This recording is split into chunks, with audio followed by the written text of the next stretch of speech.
Hello, everybody. Uh-oh. Why do I hear feedback? Let's fix this problem.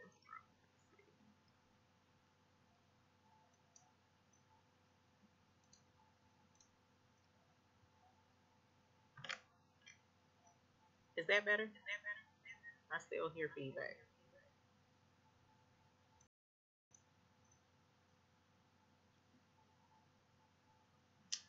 I have been having the worst computer issues today, y'all.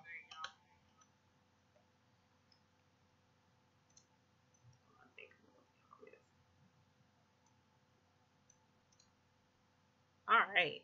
Do we have feedback? Do you hear feedback? I don't hear it anymore. Oh my gosh. An assistant is an excellent idea, Candia. Hi, everybody. I hope there is no feedback. If there is, please let me know in the comments and I'll try something else. I'm trying to tell y'all, my computer has me at my wits' end tonight. Well, today, all day today, it's been running really slow.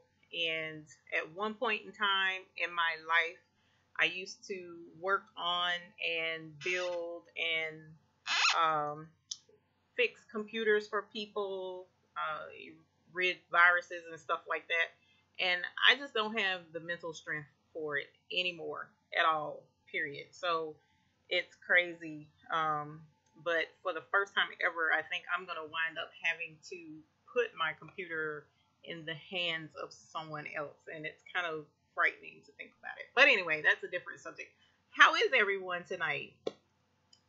Yes, Kathy, business is going great. Today was a very busy day for me and Candia. I'm sure it's been swamped. She stays swamped. So, but the purpose for tonight's event is Thinking Thursday. And one of the things that I've noticed in the Facebook groups, because I belong to several that are based on embroidery or crafting, I'm crafting as well. One of the trending things that I notice on a regular basis is that people want to get feedback and they want their questions answered. And they have a lot of general questions that someone who has been in the field of embroidery a long time would take for granted and thinking that someone who is new would know. And Miss Bola, hi from San Antonio. It's welcome from San Antonio. I'm in Charlotte, actually. I don't know why I said it that way, but welcome. Thank you for joining us tonight.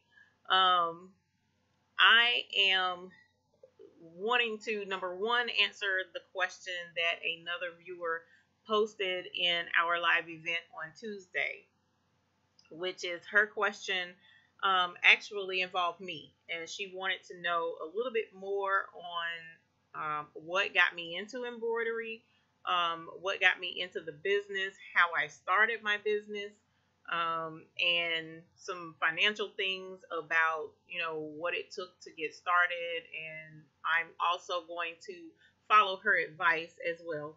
What she said, answer questions in stages. So it's not all about me. And I appreciated that. That was excellent feedback and excellent suggestion. So what we'll do tonight is I'll give a brief a brief introduction rather of myself and how I started. And then after that, we'll go into the questions that you may have in regards to embroidery and beginners. And if no one has questions, then what I'll do is address some of the things that you would want to consider when you're starting embroidery, because I'm finding that there's a lot of unanswered questions there that people take for granted when they start. And it's really important that you know what you're getting into when you start it. Now, I am working on, or we are working on a collaboration on some of the things that you want to expect from embroidery. So I don't really want to touch on that. But I do want to get the nitty gritty, down in the dirt, kindergarten version of embroidery and answer those basic questions. So let's start out with me. I don't feel like I'm much of a subject at all because I'm here for you guys all the time. Yes, Miss Walker, I am feeling a lot better today. So, as I mentioned Tuesday, in case anyone is inquiring or questioning based on the chat, I have been under the weather. This past weekend, I caught well, not caught, but I developed the shingles because whomever has had chickenpox carries the shingles virus for the rest of their lives. Well, the chickenpox virus, and it turns into shingles if you get it again. So it's normally very painful and very uncomfortable for those who develop it. But fortunately for me, the pain only is at the very beginning. After that, I'm usually pretty good. And so far today, I haven't had any issues out of it. I mean, it's still there. It hasn't healed up completely yet, but I'm not in pain. So to me, that's a good thing, and that allows me to keep chugging away like I've been doing. So thank you for those who are asking. Um, but when I decided to get into embroidery myself, actually, let me back up a little bit because I think that part of the conversation is actually more interesting than me getting into the embroidery. But at one point in time in my life, with my children, I was homeless, and a very dear friend of mine allowed me and the children to move in, and my husband, sorry, to move in with her, and we stayed with them a couple of months. Well, that really good friend, she actually was a seamstress for home decor. So she did window treatments, she did bedding, she did um, coverlets, duvet covers. She reupholstered couches. She did pillows, throw pillows. I mean, if it had something to do with home decor, she did it. And she was phenomenal at it. She actually had a contract with a few interior designers, high end interior designers. So she was very good at it. And just seeing her work kind of struck something in me where I was like, oh my God, I really want to learn how to sew. And she took me under her wing and taught me the ropes. And I thought that was really loving because, you know, and to tutor under someone, I'm sure you would have to pay for it, or intern, for lack of a better word. But she really did. And because I was living with her, you know, and I helped her on several projects and learned. So that's what fueled my love of sewing. That's also why I'm proficient at sewing that type stuff, like things. I'm proficient at sewing things, but clothing, nada. I can do a little bit with clothing, but I'm not very good at clothing because clothing, in my opinion, takes a higher level of patience that I never really had. So, um, interesting story that I tell a lot of people of why I don't sew clothing. I took one instance to make a dress. I found a pattern, a simplicity pattern for a dress, and I was like, oh my God, this is a gorgeous dress. I have to make it. But I didn't know when you sew clothing, you have to follow everything on the back of that package. So I just picked a fabric that I thought was really pretty, and it was my favorite color is purple. So I found this gorgeous purple fabric, and I said, I'm going to make a dress. Well, I was too impatient. I didn't follow all of the steps that I should have. I didn't know anything about interfacing, seams, how to do certain things. Man, when I tell you, I kind of started out really proud of that dress, and I actually wore it to a church function, and everybody was like, oh, that's a nice dress. No, y'all. I knew I looked like Barney. I knew I looked like Barney in that dress.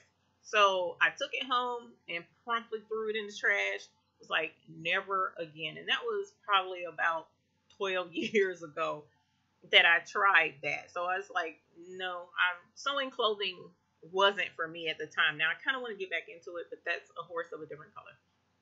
So that's how I started in sewing. Well, in starting in sewing, it's ironic again that I'm a sucker for a sale, and there was a Black Friday sale at Walmart about 3 years ago, I believe now. It was 3 or 4 years ago, and there was an embroidery machine on Black Friday sale. And I, up until this point, knew nothing about embroidery. As a matter of fact, I never really gave it a thought that it even existed as something. So I just saw it as an alternative to a sewing machine and said I'll give it a shot. And so I bought it. I bought the embroidery machine because it was a heck of a deal. It really was. And it sat in my bedroom for about 6 months, unopened. And it was very intimidating. And I might have told this story before, but it was very intimidating. And it took me another 6 months to actually learn how to use it. So that's the beginning of the story. That's the beginning of my embroidery journey. So the next time we have a discussion, because I don't want to talk you guys ears off all night long about me, the next time we have a discussion, I'll go into what happened when I actually opened the box, which was actually really cool, and what I learned in that journey at the very beginning. And I think that's a really important story for those who are wanting to start embroidery. So if you're curious at all about embroidery, and you really want to know what all is involved, and I see, my thing is I want people to learn from my mistakes. So I've made several along the line, and I want to make sure that you guys benefit from where I screwed up. And so that's the whole point in a lot of these tutorials, and showing you how to make things with the shortcuts that I've learned along the way. So I look forward to going over the rest of that with you, especially as I mentioned the very beginning parts. So if you have any questions, well, I'll go ahead and start on things you want to consider when you're starting embroidery. Then ask your questions, and I'll try and look out for those questions and answer them as I go over this information. And if I'm explaining something and it doesn't catch on right away, or if I need to explain it a little more, please let me know and we'll go into it even more.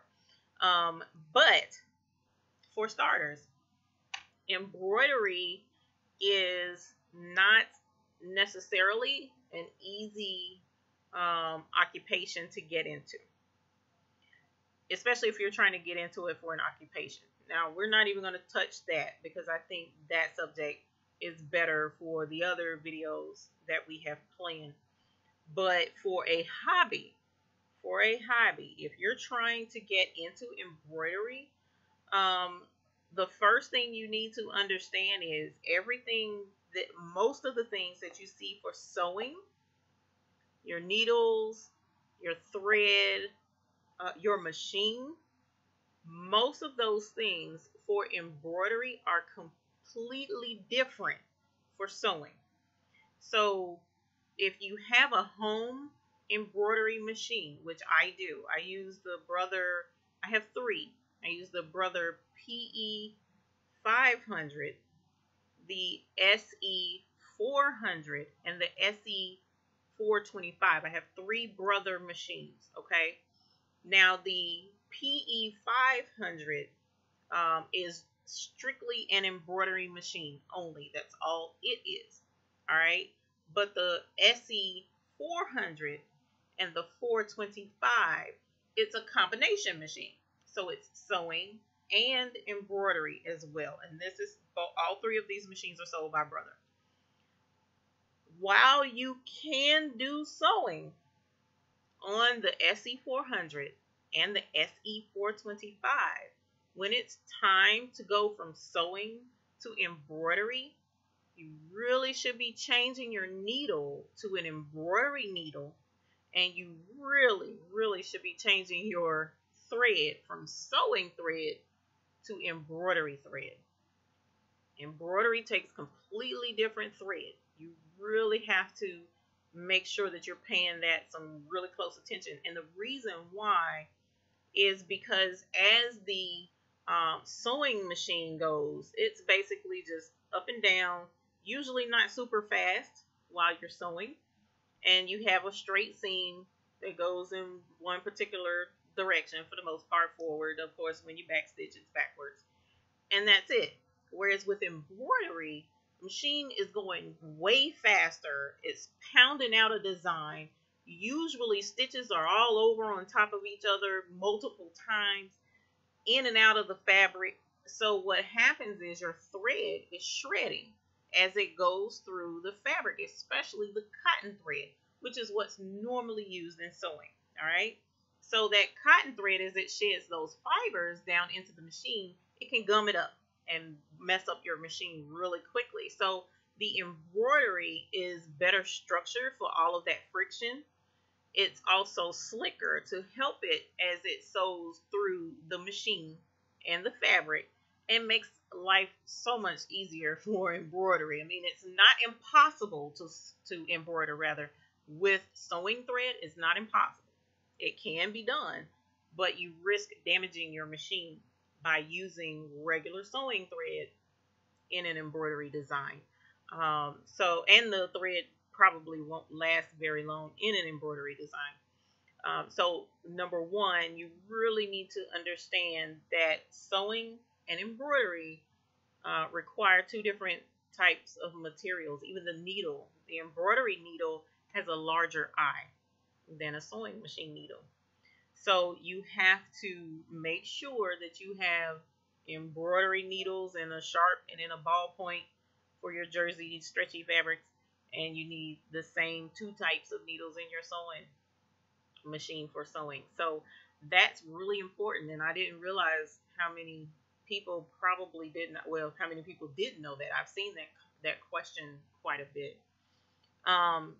If I'm not mistaken, in the description below, and I'll double check here in a moment, there is a link. I have an affiliate link on Amazon for is there for a set of thread.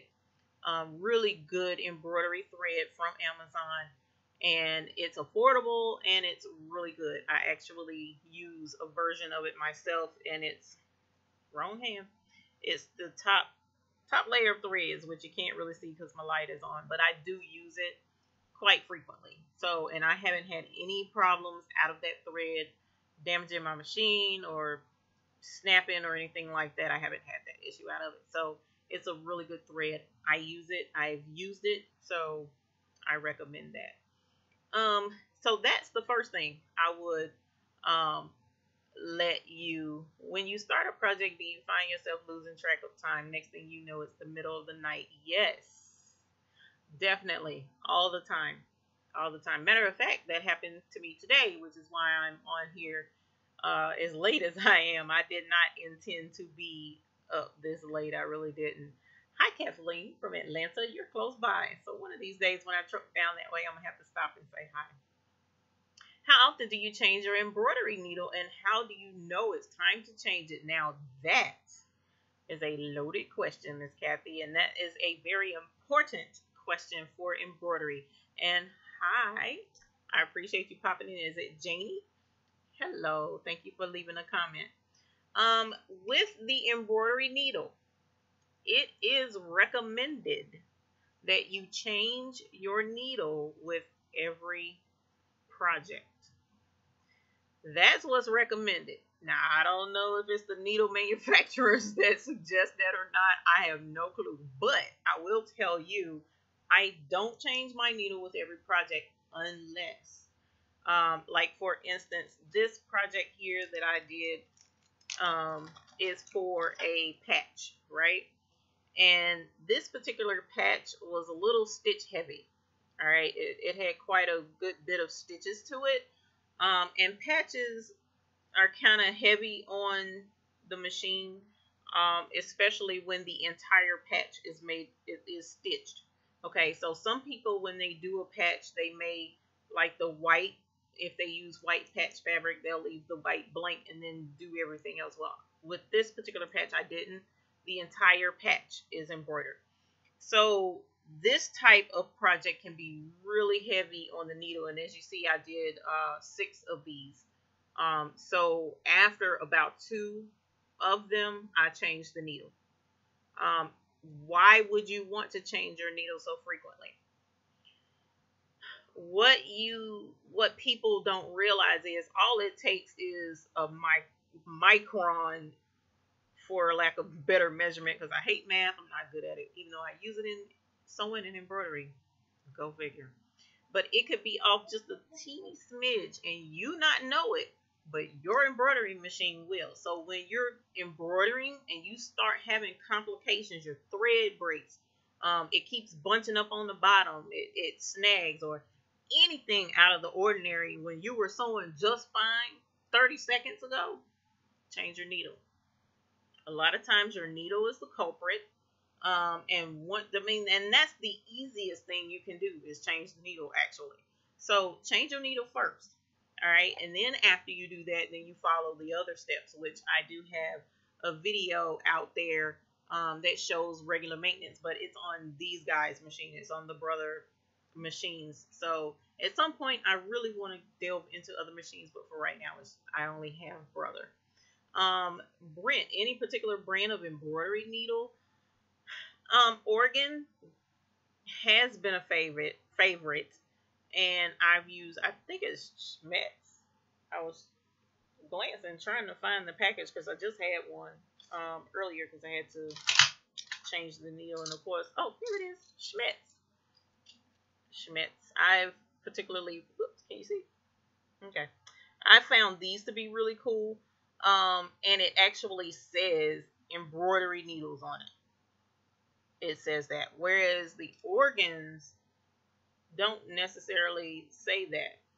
And what I found is I had more issues out of the organs. They were like just generic needles. I've had more issues out of those than I have with these. And these I've gotten off of Amazon is where I got these from. And they come in a pack with 5 of these in it. And I buy them by the bulk. So I get like 10 of these packs when I order needles. So it makes it easy. And when I'm down to like 2 packs, it's time to order more needles. Because you don't want to get into a project and then look around and you're like, oh my God, I have no more needles. And needles break in embroidery all the time. If you break needles, it's not that big of a deal, people. I'm trying to tell you it isn't, because it will happen all the time, especially if you're doing heavy items like these patches. And yes, Brent, patches, I have come to fall in love with patches. Patches are really cool, and they're a lot of fun to make, and you can make just about anything into a patch, and I love it. I really do love it. And this particular patch is an artist rendering of an actual art exhibit. If you are in Miami, if you're in Miami, anyone watching this stream, hopefully coming from Miami, Florida, you will see these on buses really soon by the end of the month, which is super cool to know that I was able to team up with a phenomenal artist, and his artwork is going to be on buses in Miami, showing his exhibit of his artwork. So be on the lookout for that if you visit, or if you know anyone in Miami, or if you're viewing from Miami, be on the lookout for. This is just one of his patches. I have like 4 more that I'll be doing for him. Those Walmart Joanne need to look at bulk needles. Yeah, well, like I said, I get them bulk from Amazon. So that's where I get my, and then they're more affordable on Amazon, because when I price them at Walmart, they're kind of pricey, actually. And Joann's, you kind of have to have the coupon. Sometimes you know how that goes, unless they're on sale. When they're on sale at Joann's, they're pretty good. Do I work about a 40-hour work week, or does it vary? Honestly, with that question, it depends. It depends. Usually what happens is if I have multiple orders, then it very easily can sway towards 40 hours. I try really hard not to work a 40-hour work week, mainly because of my health. That's the main reason why, because I tend to tire easily. I have fibromyalgia, and if I get too tired, then my fibromyalgia will flare. So I had to learn to pace myself and not overdo it. So honestly, for me, I try to shoot for no more than a 10 to 15 hour work week. And that's actually being very generous, because if I overdo it, I have to be down for some days. And that's counterproductive to what I'm doing. I want to regulate what I do. The 12th, thank you. I don't know what you mean by the 12th. Let me know what you mean by the 12th. I will have to do a video on those needles. Okay, we'll look at that. And Miss Sharon, Delaware. Wow, hi. How are you in Delaware? Is it warm there as well? Because it was hot here today. So I would think from up there it would be a little bit cooler further north. Hi from Raleigh, Siobhan. Raleigh's not far from me. Would you suggest starting out with an Etsy store online or building clientele locally? I did both. I did both. And I'm going to tell you why I did both. Hi, Miss Carol. I did both because it seems if you burn the candle at both ends, eventually you'll come to a really nice fire. So Etsy is kind of a catch-22 of a situation for me, because it's free to set up your store. But when you set up your store and you post your items for sale, of course, there's a small fee to post your items for sale.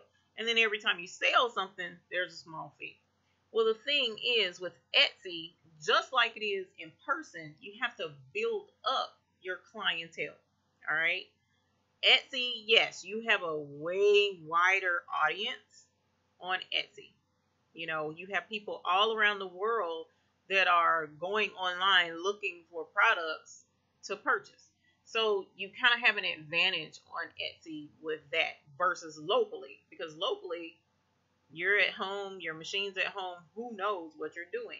So word of mouth, you can advertise Facebook locally, you can advertise Instagram and build up business for free that way to your local area. So I would try both. I really would, especially if you have Etsy is good for like the small investment, where you only post 2 or 3 little things and it's not breaking your bank. And then if those 2 or 3 little things sell, well then use that funding to help get you going even more. And Etsy, you also can advertise, and it's not terribly expensive. I think you can. I know you can. You can set a threshold for Etsy, so like no more than $5 worth of advertising within that month period, and you won't go over budget. So Etsy's okay. It's okay. It's not my favorite selling area, but it is okay. And it's worked for me. As a matter of fact, I just finished an Etsy order today that I sold last night. So Etsy can pop up on your radar and come through like a champ sometimes, and then sometimes you just go a dry spell and not have anything. So, but local, you have word of mouth. You have events like, oh gosh, you said Raleigh, right? Yeah, Raleigh has quite a few events in that area. Like, gosh, what am I trying to say? The fairs, craft fairs, and stuff like that. There is a Facebook page for North Carolina vendors for people who do sell their own stuff. And I think it's called North Carolina Vendors, Sellers, Crafters, North Carolina Crafters, or something like that. Look that up, Miss Siobhan. And you can even set up a little table selling your stuff, you know, and you can make money that way. Some of the events are costly to, you know, buy into. Some events are free. You know, you just have to kind of like scour and check that out. Oh, patches, yes. Well, didn't I do a video on patches? I thought I did a video on patches. Maybe I didn't. I'll have to double check. I've done so many videos lately. As a matter of fact, because I have several videos that I've done, I just haven't edited them and uploaded them. And like the video that I intended to upload last Thursday, I go to edit the thing. How about I deleted part of it? What kind of sense is that? So I'm going to have to go back and re-video as if it was the same day. and try and put that video back together. Oh my God. And it was a really good one to me anyways. It was a really good one too. I was mad at myself. But anyway, that's a different subject. How do you figure how much to charge for your embroidery? Miss Susan, on that question, you're welcome, Siobhan. You're welcome. On that question, what I have done is learn from those who have traveled the path before me. So people like earlier in here, I don't know if she's still here or not, Candia Hainsworth, a really cool friend of mine. She has an excellent video on pricing embroidery, how to price. And what I've done is kind of similar to what she's done, but I had to put my own spin to it, and that's what I generally suggest to people is find out what the others have done around you. Kind of like take a poll. Find an embroidery group and see how people charge, because there's always a post in an embroidery group where people say, this is how I figure out how much to charge. For instance, one of the main ways people use is $1 for every 1,000 stitches. All right. That's a really good formula, actually. So 1,000 for every stitches, and then some people take that $1 for every 1,000 stitches, and then they add, well, we also do a hooping fee. So they charge $9 just for somebody to walk through the door and ask them to do a job. So it's $9 plus $1 per 1,000 on top of that. And then you have delivery fee and blah, blah, blah, blah, blah, blah, blah, blah. That was a lot for me. And I don't like to think too hard. Now, I darn sure don't like to work too hard. So what I wound up doing was I took that base of $1 per 1,000 stitches, and I looked at, for instance, back to this patch. I looked at how many stitches it took to make this patch. How long did it take me to make this patch? Also, how many colors are in the patch? Because for a single needle machine that I use, I have to constantly change colors. That's extra time on doing this patch. If it was all one color or two colors, I could easily just, not even worry about that because it's just two colors. But there's three in this one, not like that's a really big deal. But some designs have multiple colors to it. So you have to look at the time involved in doing it. But the $1,000 per 1,000 stitches is a really good starting point, because you have to know that if something is, like this one, I think was maybe 1,000 stitches. So, this isn't going to take that long to stitch out that letter A. Now, I'm only talking about stitching the letter A. I'm not talking about the whole key fob. But it won't take that long to do this one simple little monogram. Whereas this has way more stitches, so it's going to take a heck of a lot longer.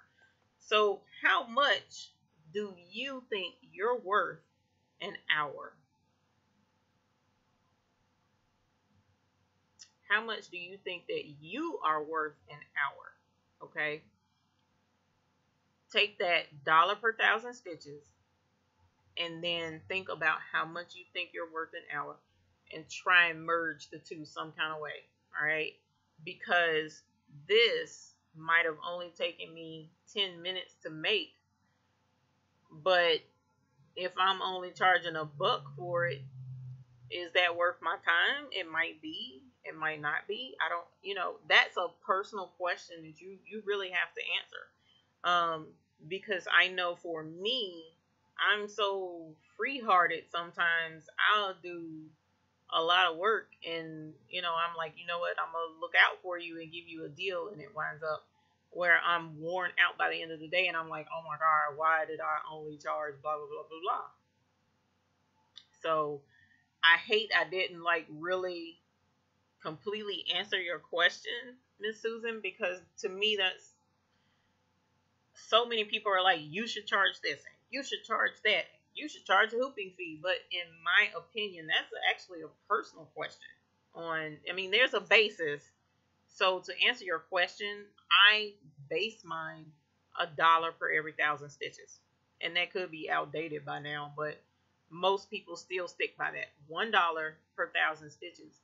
But you have to judge, as I do, sometimes per job, whether to go up a little bit more than that or to back down a little bit more. I don't charge a hooping fee, but I do have a minimum. So you keep to your minimum so that you're not doing a job for just $1, right?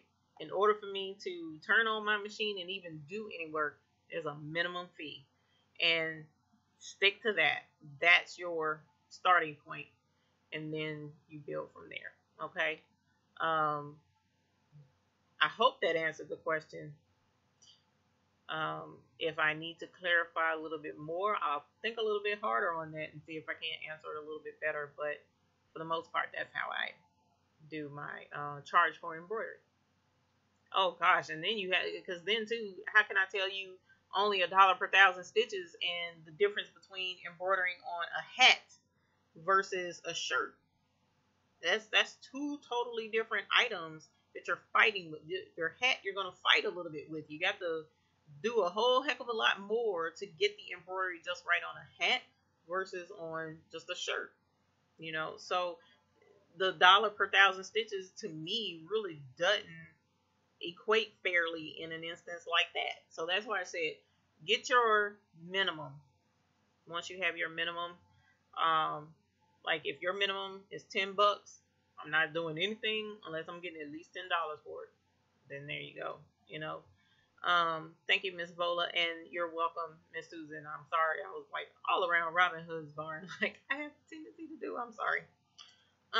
So other than that, I know we went over some things you want to consider. Your thread has to be just right, or embroidery. Your the other thing I would like to point out, actually, because this was a question that I went over in my class that I taught today. Embroidery threads are different as well. And people who start out in embroidery may not know that. So embroidery thread comes in weights.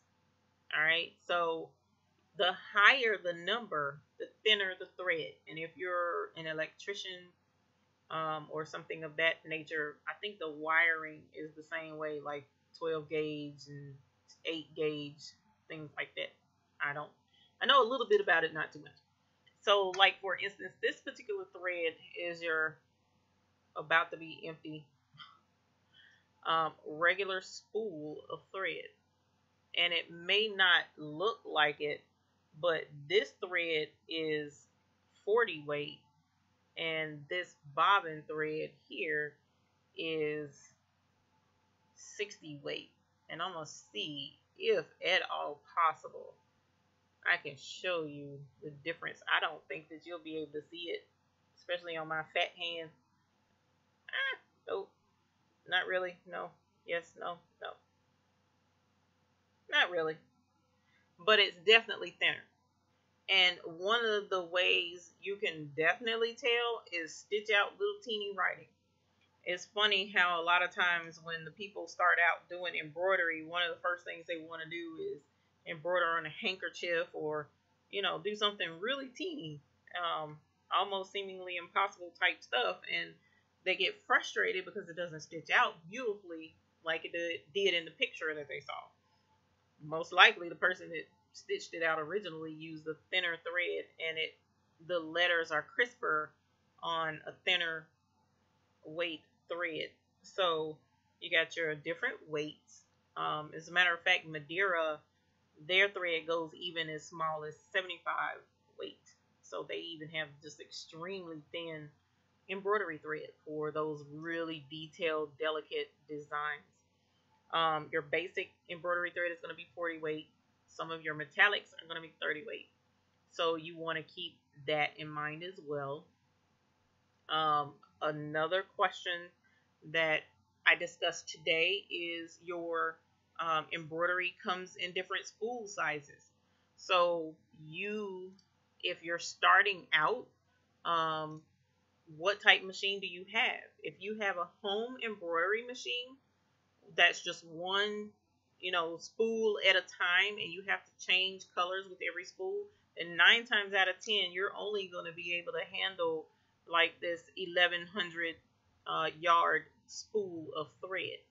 I don't have one within reach, which is the 5,500 yard spools, which are the really big, tall spools that you see in the commercial machines. Those of you who may have, or those of you who are planning to purchase a multi needle machine, you can definitely handle the 5,500 yard spools of thread. They're tall because the machine lets it feed up and over into the machine, whereas most of these home machines, the spool lies down.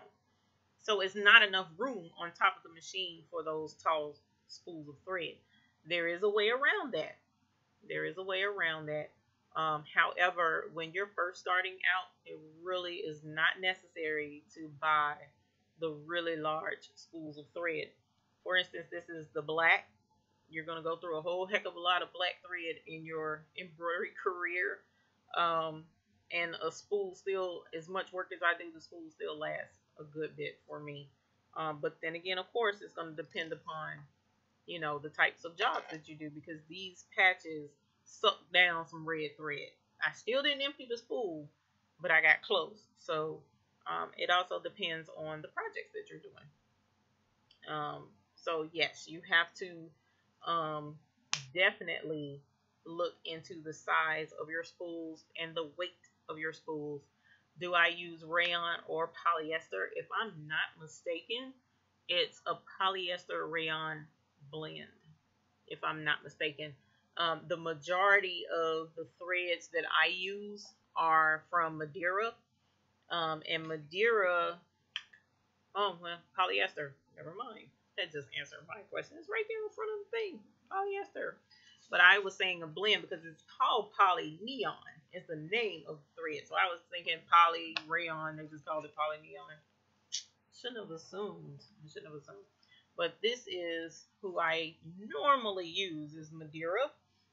Now, starting out in embroidery, you really want to try and invest in a thread card, a color thread card. And as you see with this one, what it basically does is break down your threads by color and the thread number. I have yet to come across a popular thread manufacturer that does not offer a thread card. Now, some of the thread manufacturers, you'll have to pay for this. But if you start an account and you purchase through them regularly, usually they'll give you one. But this is important because yes, there is a starter kit. As I mentioned, I do have a link to a starter kit from Amazon that has 40 or either 60 spools of thread of varying colors on it, and that's an excellent deal, especially for someone who is just starting out and want to determine if they're going to like doing embroidery or not. Okay. I definitely suggest that you start out with that small kit. I cannot tell you how many times I've been online, because I scour Craigslist all the time for used embroidery machines or embroidery supplies, because there are always someone who has started out in embroidery and they have a whole daggum kit with the machine, they don't want it anymore, and the threads that are barely used because they just started and they determined they really didn't like it. And they invested all this money in all these threads, the huge starter kits, when all you had to do was start out with the little bitty kit first, give it a shot. See if you like it first. I'll be first to tell you, I'll dabble in something a little bit. Think about it. When you are trying a food for the first time, do you dive in face first and start scarfing your face? Now if it's good, like cake or cookies. Well, actually, you know what? Let me shut up. I don't even need to go into that. Knowing I'm diabetic, but oh my God, I love some cake. You don't stuff yourself when you first try something new. Every time you go to try something new, you're kind of timid. Same with embroidery. Don't just dive directly into it with, no holds barred because it's pricey. Thread can be quite pricey. All right, I get a really good deal on this thread direct from the manufacturer because I have a business account with them. But if you don't have a business account, Joann's, you can go to like my local fabric store, Mary Jo's. They have a whole kit you can buy. It's not cheap. It's not cheap at all.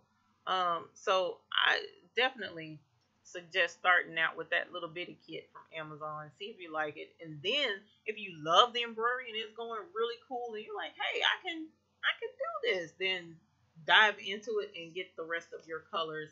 I personally just buy a few colors at a time, maybe three, maybe four, and on rare occasions I'll have a box of like 6 or 7 different spools of thread to increase my uh, inventory of threads like I do back there, so that I can have a full variety. And I promise y'all, just about every other project, I still had to go get a new daggone color. It kills me. I don't understand that.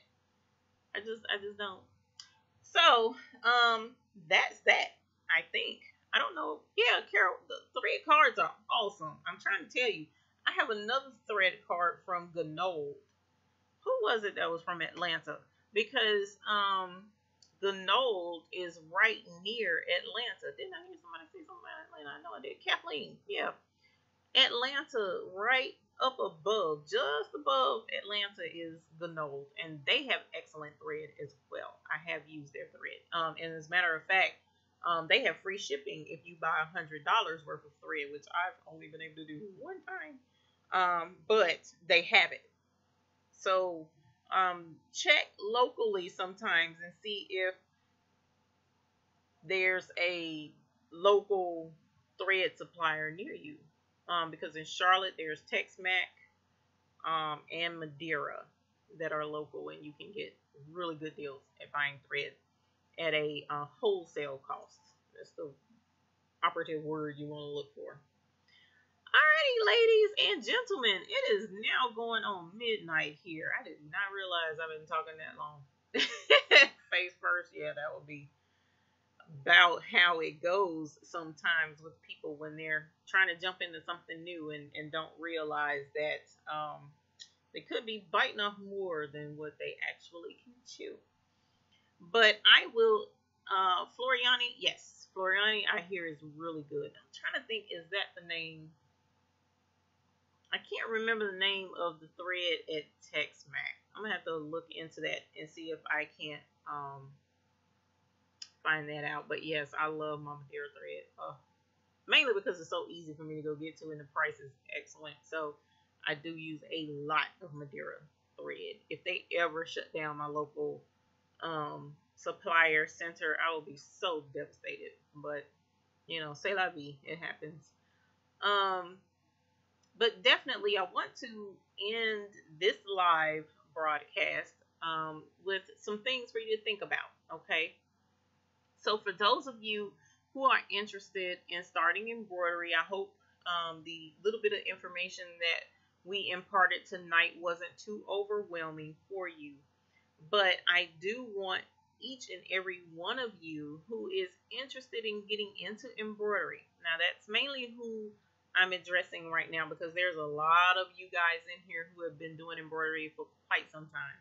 But for those who are just starting out, you know, and you're thinking about getting the machine, or you just got it, and good night to you, Miss Ma'am in Atlanta. I want you all to know that getting into embroidery, if you're able to do so, and you're able to take your time with the whole process, take your time and learn, you know, the basics about it, you can do this. You can do embroidery. It is fun. It is rewarding, especially if you're a creative person. You're able to essentially draw pictures, you know, of things that are interesting to you, things that cater to you.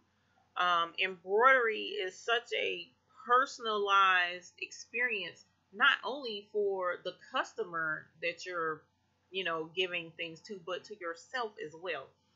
For instance, I love embroidery, but I got into doing baby things because I love babies.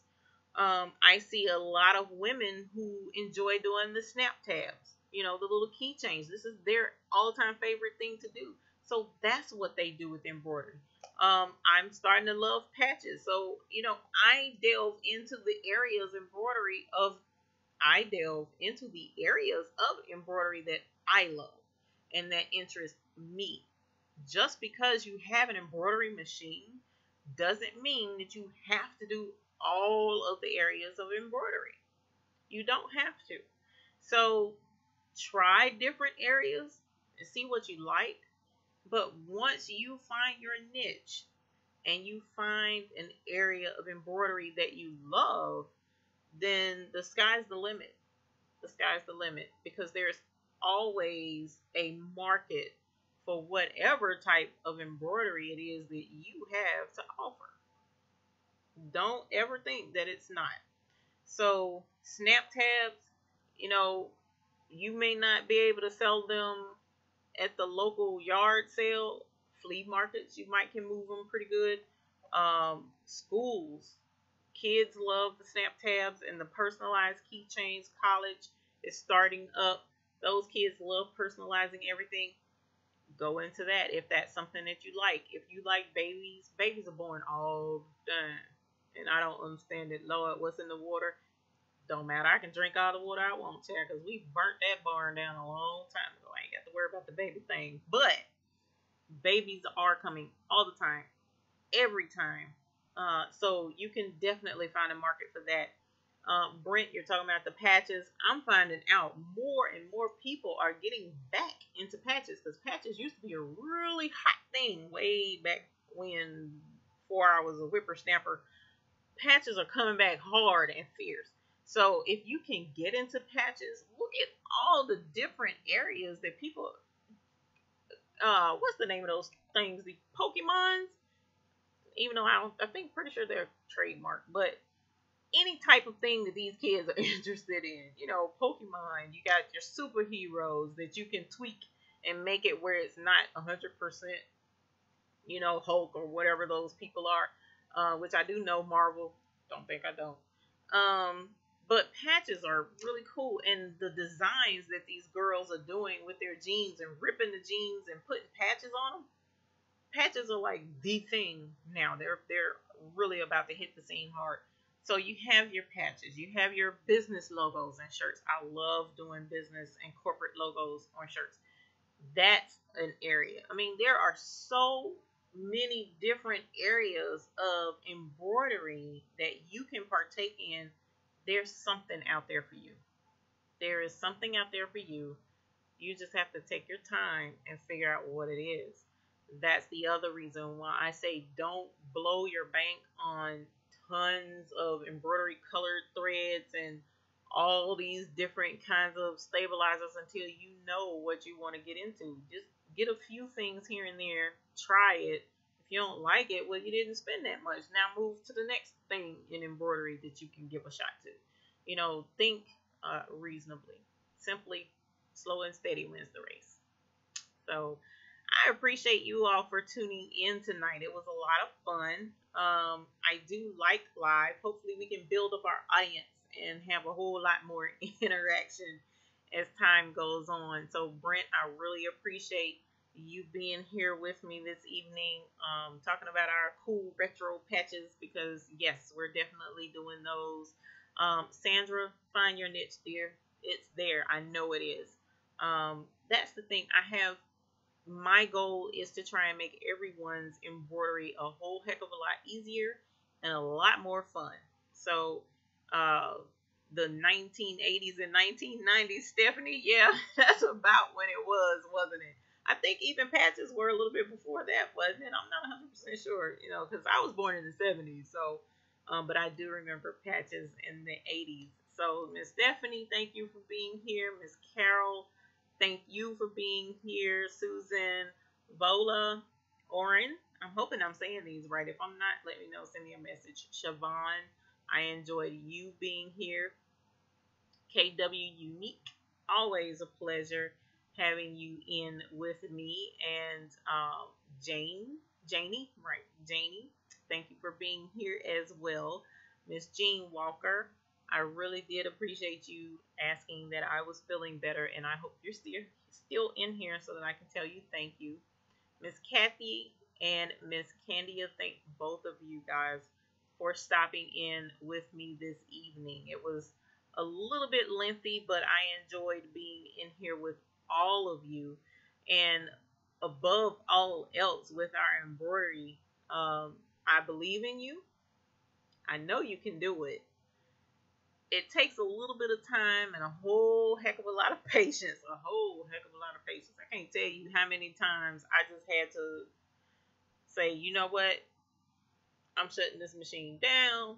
I'm coming back tomorrow. And in the middle of a design, after, of course, the color stopped, I shut that sucker right off and walked my butt right on home because life is too short for you to sit and stress over an embroidery design, a machine. If the machine is acting up, sometimes shoot, the machine get tired too.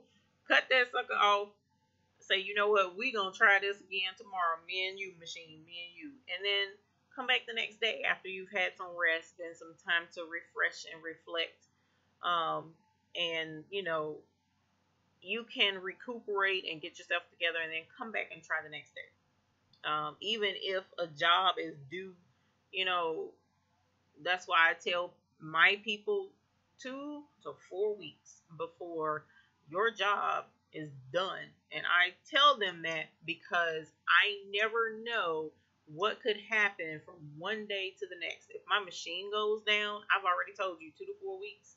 I gotta wait on my guy to come and work on my equipment. Or if you're the type person where you take your equipment somewhere, you still have to wait on them to work on it. So give yourself a sanity cushion. 2 to 4 weeks. That's another tip for you new embroiderers. 2 to 4 weeks. Tell them something. 1 to 3 weeks or whatever you feel comfortable with, but don't start out with less than a week. Don't tell them, I'll get you done in 2 to 4 days, because I guarantee you something's going to happen. This is the thing. You tell them 2 to 4 weeks, but when you get it done sooner, they love you for it. They're happy. They're appreciative. And you can go on about your life and say, shoot, I got that done. And it makes you feel better. So, yes, I am feeling better, and I appreciate you coming in. And, Kathy, I'm trying to tell you. Yeah, I had to remember how much I paid for a couple of these machines before I threw them out the back door out there with Jake, because it was just like not gonna happen. I don't use profanity, but I'll be darned, I was close many a nights, especially when that thread would get tangled up. And that's a whole nother subject for a completely different video on, what could be wrong when crap hits the fan with your machine. So we'll be discussing that too coming up. That may be a Thinking Thursday discussion more so than a tutorial. So thank you all. It's 11:58 my time. So finally I'm going to shut up and let you guys have the rest of the night to yourself. I appreciate you guys coming in Tuesday. Thursday. So we're thinking about doing Thursdays and Tuesdays. So put the word out, Thursdays and Tuesdays. Tuesdays is more of a how-to tutorial type video that should be pre-recorded and put out there to teach something. And then Thursdays is supposed to be discussion back and forth, most likely live is what I'm shooting for. And what I'm thinking also, even on the tutorial days, is possibly having a completely different Sew Up Pro day. Not sure about that just yet, so that's what we're working on. So yes, you all have an excellent night. I appreciate you guys for being here. I can't tell you that enough. I really can't. And of course, more than anything, you know what the goal is for each and every one of you every single time, is I hope you all have a good night and have happy embroidering. So until the next time, you guys have a great evening. Thanks for stopping in. Bye.